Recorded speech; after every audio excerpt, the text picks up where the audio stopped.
নমস্কার, ক্রিকেট প্রেমী বন্ধুদের মনে এখন একটাই প্রশ্ন, মহেন্দ্র সিং ধোনি আগামী আইপিএলে কি খেলা চালিয়ে যাবেন নাকি এটা তার শেষ মরশুম। ধোনির ভবিষ্যৎ নিয়ে জল্পনা যেন থামছেই না। কিছুদিন আগে চেন্নাই ঘটে যাওয়া কিছু ঘটনা উদ্বেগ আরও বাড়িয়ে দিচ্ছে।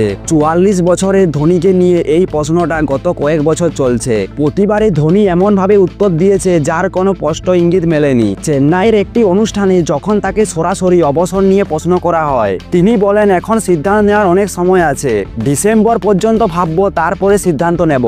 ধোনির এই কথার পর দর্শকদের মধ্যে একজন দর্শক চিৎকার করে ওঠেন। তিনি বলেন, আপনাকে চেন্নাই খেলতে হবে স্যার।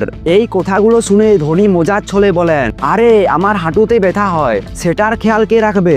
ধোনির এই কথাগুলো শুনে অনুষ্ঠানের লোক সবাই হাসতে থাকে। এ থেকে বোঝা যায় হাঁটুর চোটের সমস্যা তাই কতটা ভোগাচ্ছে। তবে তিনি খেলুক বা না খেলুক, তিনি যে চেন্নাই ছাড়বেন না সেটা তিনি স্পষ্ট করে দিয়েছেন। আর অন্য একটি অনুষ্ঠানে তাকে জিজ্ঞেস করা হয়েছিল তিনি কি আগামী মরশুমে খেলবেন। জবাবে তিনি বললেন, সিদ্ধান্ত নেওয়ার অনেক সময় আছে, তবে আপনি যদি জিজ্ঞেস করেন আবার হলুদ জার্সি পরবেন কিনা, তখন আমি বলবো এবারের সিজনেও আমি হলুদ জার্সি পরব। এরপর ধোনি তার ভবিষ্যৎ ব্যাপারে একটি বড় ইঙ্গিত দিলেন। তিনি বললেন, আমি চেন্নাই সুপার কিংসের সঙ্গে থাকবো, পরের 15 থেকে 20 বছরও চেন্নাই থাকবো।